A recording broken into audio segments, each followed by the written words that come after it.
Thank you so much for joining us today, Karen. I'm really excited to have you open our summit on explainable AI this year. Very excited to have you. I would love for you to just introduce yourself a little bit and tell us what you're doing. How did you get into AI? Just give us a bit about your background. Yeah, sure. Thank you so much, Anusha, for having me.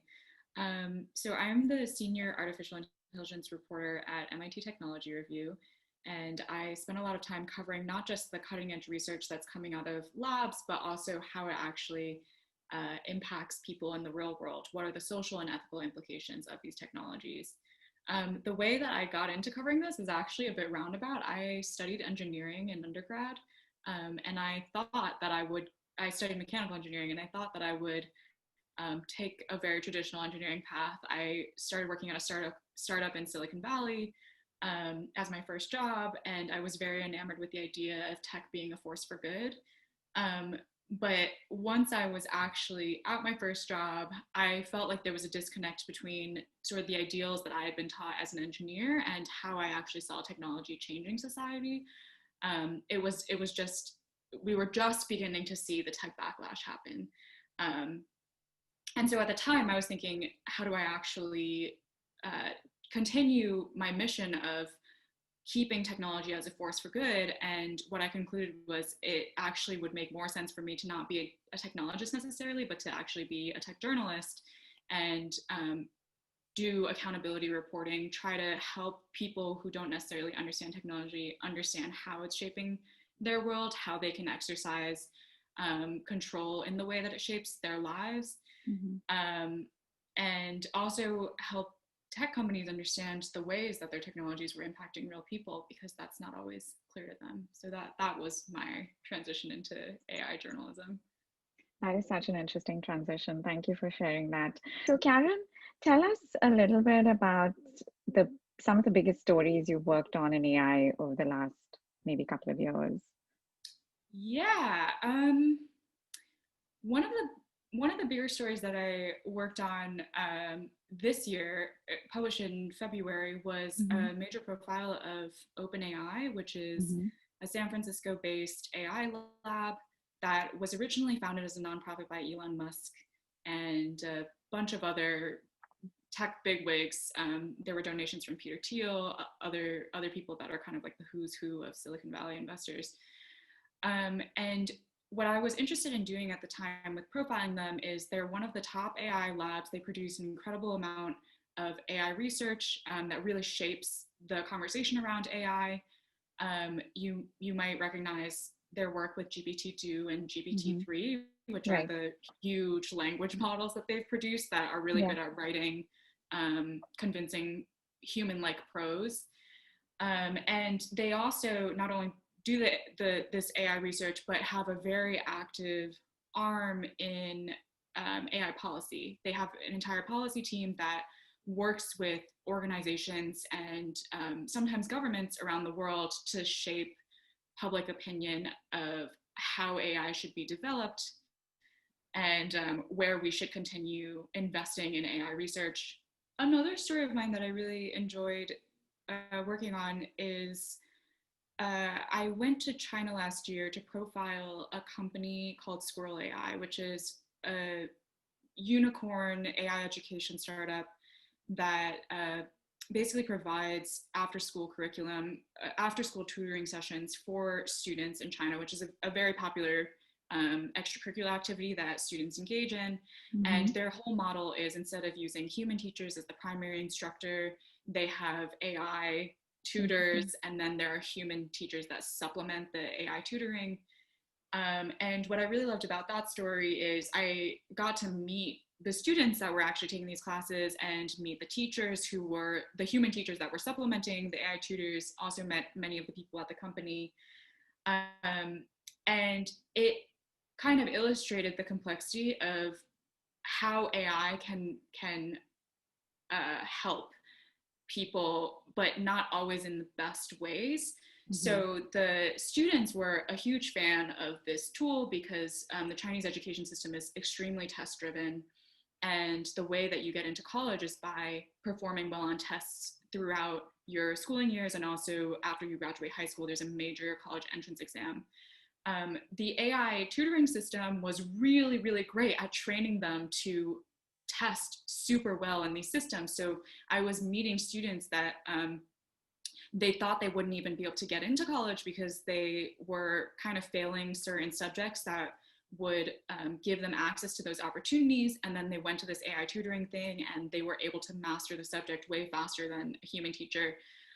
So the complex part of that is then when I talked with a lot of education experts, they talked about how there's really been a move away from the standardization of education and a realization that as we actually increasingly have automation in our world, the way we need to teach students is lean into human specific skills like creativity, critical thinking, problem solving, things that AI can't teach us because those are the skills that are precisely unique to us. And so what they were worried about is, yes, it's great that these students are starting to reap these benefits in the context of a heavily standardized system, but what they're being deprived of is the more personal, more next generation education that they need to succeed in an increasingly automated world. So it's one of those like tensions that you see a lot in AI applications in the real world. Is there is some benefit if you look at it from one perspective, but then there could also be unintended harms when you look at it from another perspective. And I really liked exploring that. Yeah, both your stories sound really interesting. And I think one of the common themes seems to be around responsible AI, right? Like how do you sort of build these things in a way that's responsible? So what does responsible AI mean to you? Yeah, this is a really hard question because, I mean, fundamentally, I think responsible AI is, it's about developing technology that really uplifts everyone, that advances humanity without leaving anyone behind. And that is really, really complicated because humanity is a collection of a lot of different people, a lot of cultures, a lot of competing motivations, desires. And so how do you actually do that? And I think increasingly what I have kind of come to the conclusion of in doing my reporting is in the early days of AI, I think, or in not in the early days, I'm not talking about the 60s, but like with the new recent AI revolution, I think there has always been this inherent belief that like any software, AI is meant to be developed at scale. That's like part of the benefit is you develop something that works really well in one place and then you can rapidly propagate it to many other contexts, many other locations. And what I've kind of realized in my reporting is that's actually the wrong model. The way to actually develop AI responsibly while being sensitive to so many cultures and contexts is to be hyper specific when you develop AI. So what I kind of imagine responsible AI looking like in the future is having millions of AI models that are tuned to very unique use cases and sensitive to that specific population. That's a really interesting way to look at it, though. Just kind of, you're just going to have these hyper focused, hyper local type of models that are so tuned to what they're meant to do that you're probably going to have likely lesser ways in which it could go wrong. Going from responsible AI, you have worked on a few bias in AI stories, right? So can you tell our audience a little bit about that? What are some of these life impacting bias stories that you've worked on, and what did they result in? Yeah, algorithmic discrimination is one of those topics that I have a very love-hate relationship with in writing about because it's so important and I get so frustrated every time it happens again. And it's so hard to talk about it in different ways every time because it's always people just keep repeating the same mistakes. But one of the stories that I did on this topic last year, I published this interactive article that was trying to explain to people why AI bias is just so complicated. And I used a case study of algorithmic decision making that happens in the criminal justice system. Mm-hmm. And in that particular context, like, you start to understand why AI bias, the stakes are so high, because what's happening, we were examining criminal risk assessment tools where they are helping judges decide whether or not a defendant should stay in jail before trial, because they might pose a threat to society while they're waiting for their trial. And so when bias creeps into the system, what effectively that means to a person's life is someone could have been falsely accused for a crime, they're arrested, put in jail, and then the algorithm decides that they are too risky to be released in jail, and so they end up staying in jail, potentially losing their job, potentially losing custody of their kids, and all these other devastating things while they're locked up without due process until their trial happens. And sometimes it's days, sometimes it's months, and sometimes it's years that they're like waiting for this. And so, yeah, that what I did with that story was I wanted to write it in the context of like a high stakes situation, but also use an interactive format to allow people to kind of play with this algorithm that we created for them. Okay. Where they had to try and make the algorithm fair, and then you realize that as you go through it, you can never get it to be fair. It's always going to discriminate in some way based on some metric, and it's always going to falsely hold certain people in jail for no particular reason other than that they were on the wrong side of the statistical model. Thank you. So I wanted to switch gears a little bit now. Maybe we can talk about tech policy and algorithmic accountability. You've done a few stories related to that as well. So what is algorithmic accountability, and how are companies held accountable today? They aren't. Yeah, I mean, right now, the way that companies are held accountable, there are some laws that lawyers are just beginning to figure out how to reinterpret to apply to algorithmic or automated decision-making systems, but that's still really nascent. So essentially, a lot of companies are operating without any legal structure, and the accountability happens through the public and through advocacy, where groups like a lot of researchers, especially Black female researchers, groups like the ACLU, and other organizations like that will investigate company systems, identify things like privacy infringements, algorithmic discrimination, and other ethical issues, and then bring it to light in the public. And I try to play a role a little bit in that by, reporting on it and elevating their messages. But yeah, what I really hope, I hope that the evolution that we can take in this algorithmic accountability journey is to actually have meaningful policy change, because this kind of like grassroots ad hoc case by case advocacy that happens it's not sustainable in the long run. And there's always so many companies and systems to investigate that it just would work better if there were actually regulation. Yeah, that makes sense. A lot of companies are also putting out these AI principles. I mean, they've been around for a while, and I know you've mentioned a few of these in some of your stories. What are some of the common themes that you're seeing in these AI principles, and is this sort of a start to companies holding themselves self-accountable? Yeah, there was a study that was done out of the Harvard Berkman Klein Center, I believe, that looked at over dozens of different AI principles that had been put out by countries and companies, and they found that there were a lot of commonalities: privacy preserving, explainability, bias free. I don't know. Fairness, I think, trustworthy, and like safety, I would say. a lot Yeah. of buzzwords that you hear in responsible AI these days. Yeah.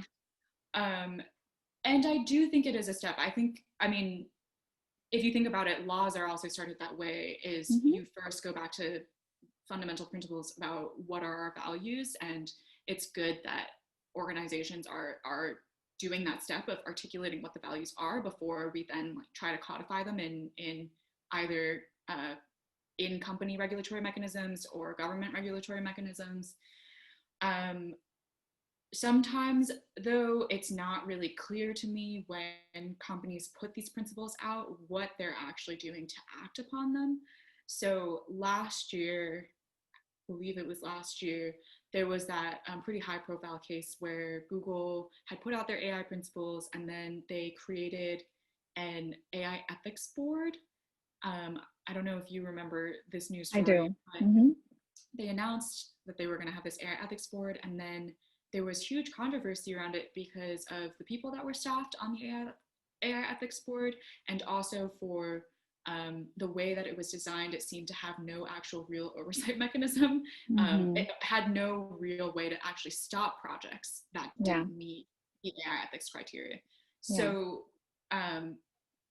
I still think there's a gap. The principles are definitely a good start, but there needs to be the next step in the conversation to put them in practice.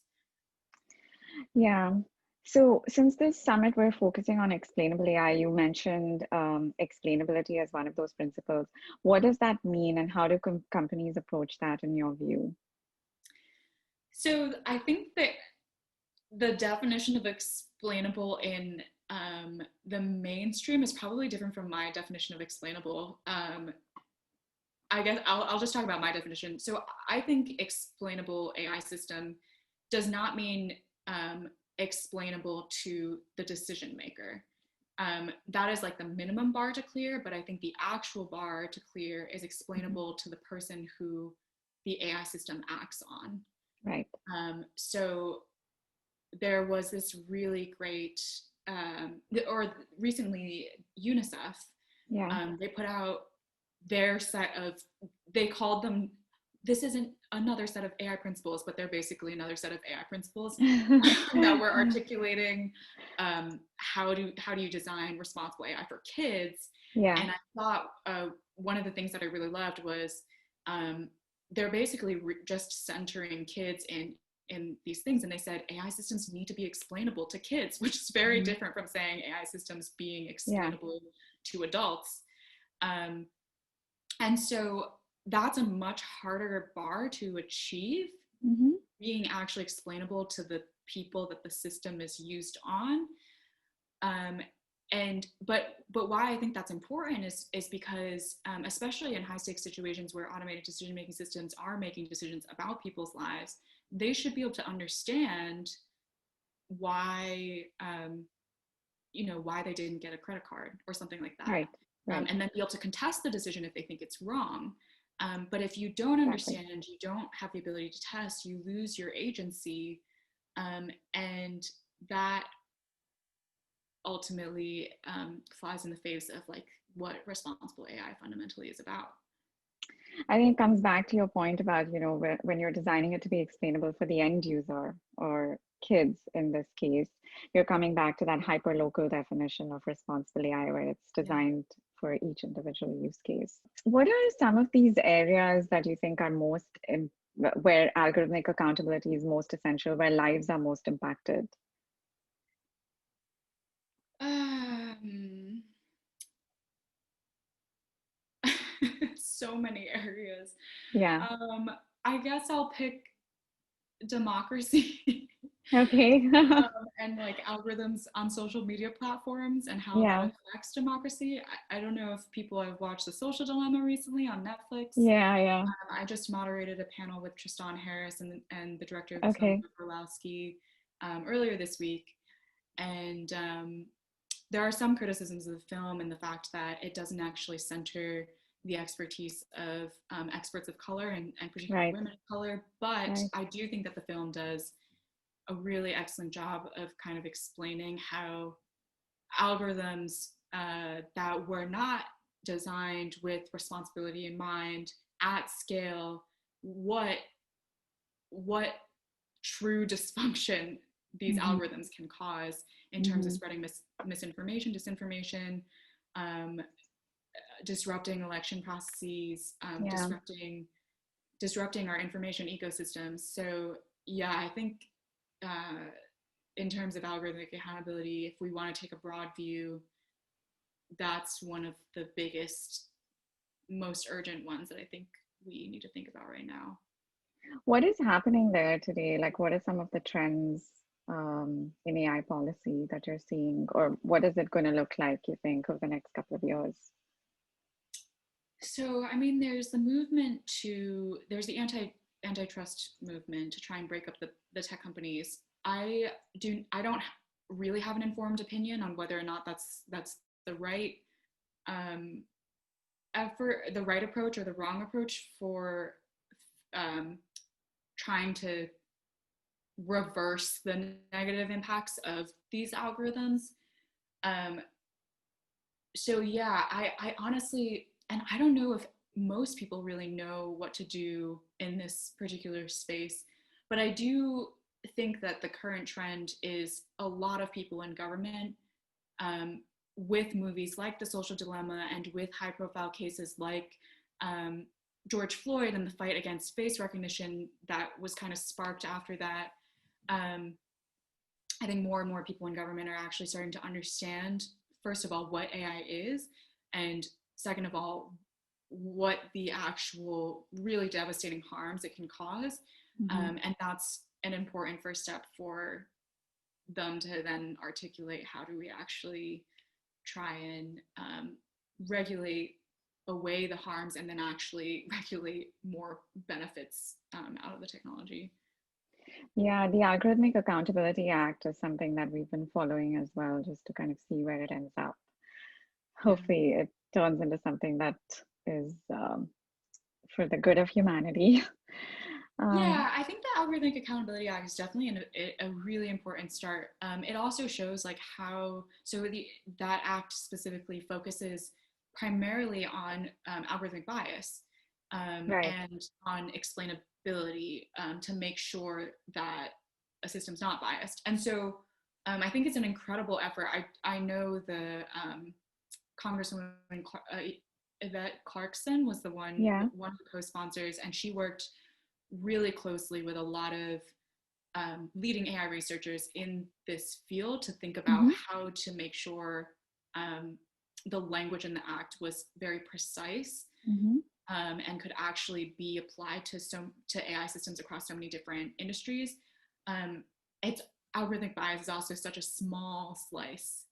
Yeah. It doesn't get to like the disinformation problems that I was talking about, for example. Right. So it really shows the expansive challenge that we face Yeah. right now. And Yeah. I think it will really require a collection of a lot of different bills that turn into laws, hopefully, to Mm-hmm. actually, yeah, really contain some of the challenges that we're facing right now. Yeah. Just we're getting close on time, so I wanted to you've written a little bit about this sort of democratizing AI, right? Like not just having these tech individuals involved in AI creation, but also these socially minded folks, and that's one aspect of it, and also like bringing the humans in the loop in this AI system. So, do you want to talk about that a little bit? Yeah, so what's the best way to talk about that? So there's this new trend in Mm-hmm. machine learning called participatory machine learning. Mm-hmm. That's kind of this idea that going back to what I was saying about we want to make systems that are explainable to the end users or the people that are affected by these AI systems. The Yeah. idea of participatory machine learning is in order to make it explainable to them, they should be part of the process from the beginning in developing these systems in the first place, and have agency in determining how these AI systems affect them. Mm-hmm. So uh, the idea, but I guess, yeah, I sometimes articulate this idea as democratizing AI is it doesn't really do people good when a small group of privileged people are developing a technology and then impose it on the rest of the world. Right. The best way to actually create responsible AI is to co-create with all of the people that it's meant to help, or all the people that it could unintentionally harm. Mm-hmm. Well, Karen, I really appreciate you taking the time chatting with us today. We're, again, so excited that you joined us at our Explainable AI Summit. Thank you. Thank you so much, Anusha.